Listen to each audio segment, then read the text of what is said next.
This video addresses a common misconception amongst many Truma mover owners. I'll get multiple phone calls every week from owners saying that they have lost communication between the handset and the Truma mover box. In reality, it's only a very small percentage that is down to a breakdown in the communication link. So let's find out what's really going on. First of all, to clarify, this video is aimed at the M2 range of Truma movers, which break down into the following models. This one, the M2S or SR, which is a single axle manual engage unit. The M2 SE or SER, which is a single axle automatic engage unit looking similar to this. The M2 TE or TER, which is a twin axle automatic engage unit looking similar to this. There is also the Truma Go-To, which is similar to the M2S, a single axle manual engage unit, but the case is a different colour.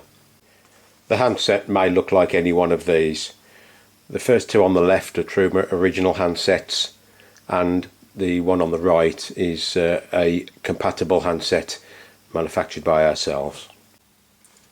For the purpose of clarity, all remaining shots will be with the top case removed, but you can see the flashing red LED in the bottom right hand corner of the screen. First of all, I'll demonstrate normal operation of the mover. With the main electronic control box powered with a suitable 12 volt supply, the main motor is connected.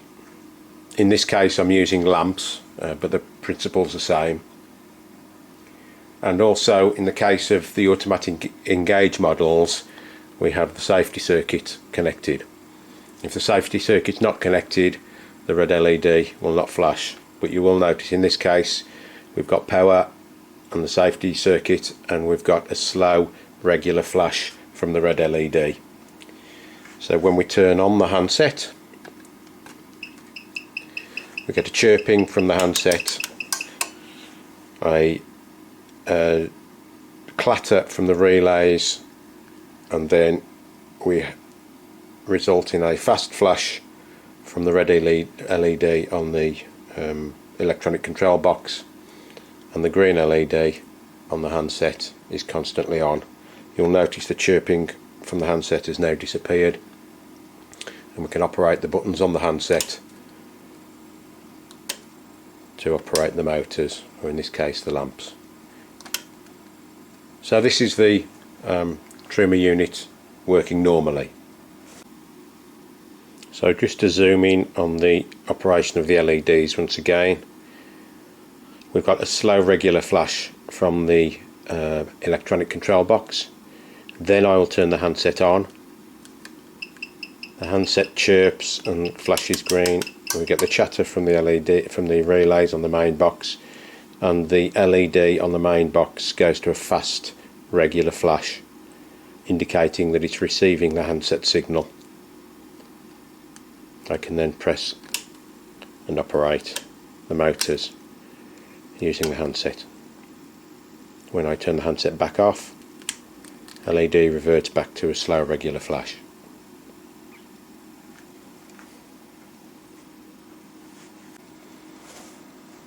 If you're not getting the slow regular flash on the red LED on the electronic control box, there are certain checks to make. First of all, check the voltage coming in on the threaded pillars between positive and negative, and you can see from the meter we should have a healthy voltage, 12 volts or above, and make sure the polarity is correct. The other main reason why you may not be getting the red flashing LED on the electronic control box is due to a problem with the safety circuit.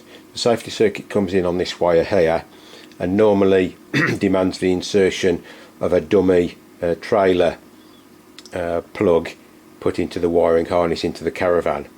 If there's a fault with the safety circuit such that it's not making a correct link, the LED goes out. We can bypass the safety circuit for testing purposes by putting a wire from the single spade connector on the edge of the circuit board here to the negative 12 volt input terminal here, and as you can see we've reconnected and the LED now is flashing a slow regular flash. Now to the handset. Irrespective of the state of the electronic control board, whether it's off or on, whenever you turn on the handset you should always hear the chirp and the green LED should flash. After a period of time it will go off of its own accord. If the handset fails to turn on once you raise the button, then check and replace the batteries.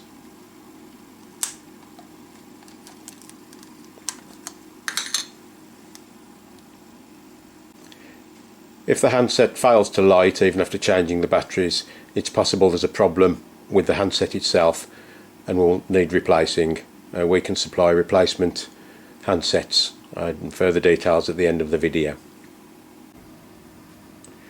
So what can cause this normal process to fail and lead the user into thinking that the handset is no longer communicating with the electronic control box? There are three main causes. Number one, a genuine breakdown of the radio signal resulting in no communication between the handset and the electronic control box. Number two, the main electronic control box being locked out. And finally, number three, a fault causing the electronic control box to fail its power on test. So how do we determine which one of the three causes of failure? And the telltale sign is the operation of the red LED on the electronic control box after the handset has been turned on. So I'll take you through the three scenarios. So we'll try and simulate the first of these errors, which is a genuine lack of communication between the handset and the main electronic control box. So you can see we have this slow regular flash on the red LED on the electronic control box, and I'm about to turn the handset on. You will notice that the green LED will come on the handset and we will hear the chirping, but the red LED on the main electronic control box will not change state. So the red LED is still a slow regular flash, indicating it's not receiving a signal from the handset. The handset continues chirping for a short time but switches itself off. In this situation, the first thing to do is to try and resynchronize the handset to the main electronic box. I have other videos detailing how to do this. Please see the end of the video for links to see these. Alternatively, there may be a genuine fault in either the handset or the main box, and both units would need to be sent to us for investigation and or repair. Without going into too much detail, some faults can cause the electronic control box to go into a lockout mode, which effectively stops the unit from operating. Here I'll show you the symptoms of a unit that is locked out. So with the handset turned off and the electronic control box showing a normal slow regular flash, you'll notice that when I turn on the handset, the red LED on the main control unit box will change state to a fast regular flash as normal, but there is no relay chatter. When you try to operate the motors by pressing a button on the handset, there is no response from the electronic control box. The only way to remove the lockout condition is to send the unit to us for reprogramming. See further details at the end of the video. So we have a slow regular flash on the main electronic control box. I'll turn the handset on. The green LED is now constant. The chirping has disappeared from the handset. We now have a fast regular flash from the electronic control box. You'll probably note that there was no relay chatter, which there normally is, and you'll also note that when I try and operate a handset button, the lights or motors are just not moving. So this unit is in lockout and would need to be sent to us for repair. you'll notice when the handset is turned off, the red LED goes back to a slow, regular flash. You'll remember earlier on in the video I explained how when you first turn on the handset, the electronic control box will perform a power on test, and failing this power on test is the third main reason as to why your mover will give a failure in the field. Now the power on test is actually lots of individual tests, so it's only got to fail one of the individual tests in order for the unit to stop working. When it fails one of these tests, it will stop and it will then put out a fault code on the red LED. Now I need to explain the format of this fault code, so I'll simulate a fault and hone in on the LED so we can explain the format of the fault code. So now I'll simulate just one particular fault that would stop the mover from actually working. So now we have a slow regular flash on the red LED on the electronic control box. I'm going to turn the handset on and let's see what happens.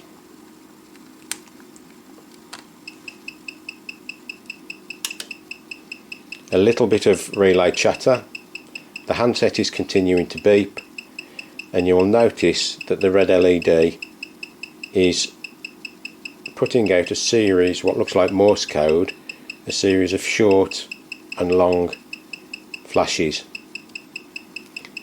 So I'm going to just stop the handset chirping because that may confuse things a little bit, and concentrate on the format of the LED.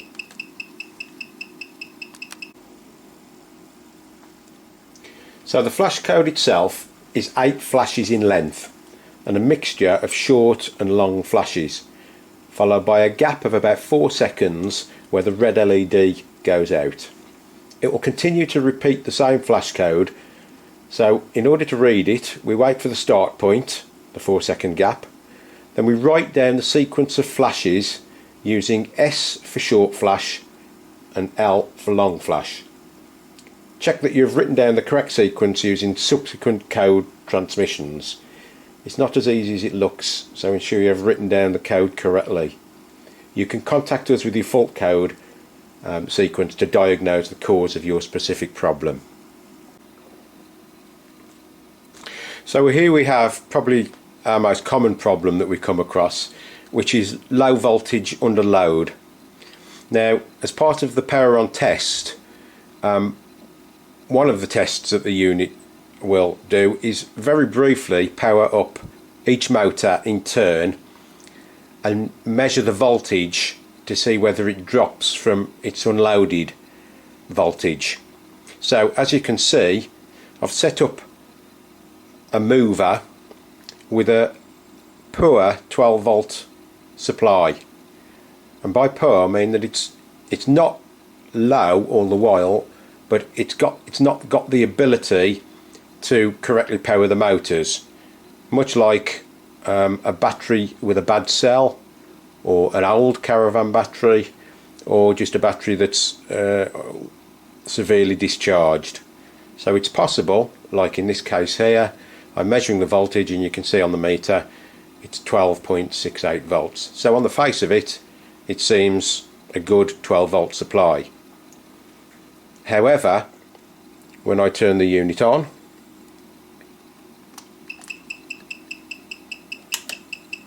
we don't get the full chatter from the relays. The handset remains on, indicating that we have a fault, and the LED is giving us a fault code sequence, which I'll just change the angle of the view and we can see what that fault code is. So here's our code: short, long, short, long, long, short, short, long. Here's our 4-second gap again, we'll just check it. Short, long, short, long, long, short, short, long. So if you're receiving this fault, then you would need to address a problem with either your Caravan battery, the charger unit, or the wiring from the Caravan battery to your electronic control box, as any loose or corroded connection could cause this failure. The other common problem we get is that of a motor fault, either a motor itself at fault or the wiring to a motor that's at fault. So part of the power on test is that it checks current to both motors, and if it doesn't see current to both motors, it will fail with a motor failure. So I'll just simulate a motor failure here. Again, we have the slow regular flash on the red LED on the electronic control box. I'm now going to turn the handset on. So the LED has come on. There's an amount of relay clatter, but actually not quite enough. But I don't expect you to recognise that. But more importantly, the red LED is now putting out a series of short and long flashes which indicates a particular fault code. So let's hone in on that code and see what it is. So we wait for the 4-second gap, which indicates the start of the code. Right, and here it is. So we'll start the code. Short, long, long, short, short, long, long, short, and we check it again. Here's our gap. Short, long, long, short, short, long, long, short. Unfortunately, there are two reasons why you should get this motor fault error, known as fault 102. And just to remind you, it's short, long, long, short, short, long, long, short. The first reason is a genuine motor fault or wiring to that motor, and the other problem is as a result of a problem with the circuit board on the main electronic control box. So if you receive this error, you have to do a further test to determine whether you have a genuine motor or wiring fault, or whether the fault is indeed on the electronic control box itself. So the way to conduct this test is to test the motors directly from a 12-volt supply, and the easiest way to do that is we have here the two wires that go off to your left hand motor. In this case it's a lamp, but the principle is the same. We remove the two wires from the motor. We then bridge the wires across the 12-volt supply coming into the mover, and the motor should spin, or in this case the lamp will light. So that motor is okay. We do repeat the process with the right hand motor. We'll connect one to the negative terminal, one to the positive terminal, and in this case the motor is okay. So this would point to a problem with the electronic circuit board. So if, when you test both motors, if one motor fails and fails to spin, then obviously the problem is within that motor or the wiring to that motor, which you would have to address. However, if both motors spin up when you do the test, then it points to a problem with the circuit board, and that means that therefore the circuit board and its handset needs to be sent to us for repair. I hope you found this video informative. If you do have problems with your Truma mover, then feel free to contact us and speak to me, Richard, and I'll try and help you out with any problems that you may have. Thanks for watching.